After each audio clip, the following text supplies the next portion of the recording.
তার দোকানে যাব, টাকাও নাই খো। হাই হাই আয়রন করে দেওয়ার কেউ নাই। এই এই জন্য এখন বালিশের নিচে চাপা দিয়ে দেবো, সকাল হতে হতে আয়রন হয়ে যাবে একদম। হাই হাই এই এইভাবে তুমি আয়রন করো? হ্যাঁ হ্যাঁ, হাই রে কপাল, তোমার তো তাহলে টাকা পয়সা লাগে না আয়রন করতে, না?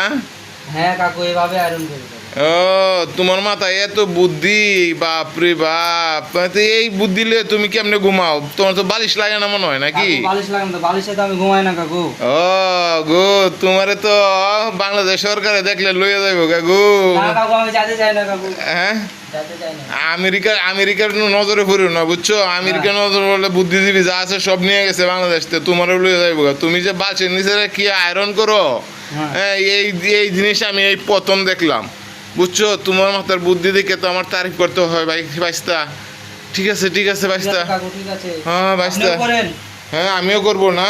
হ্যাঁ। ও তোমার কাছে তো শিখছি।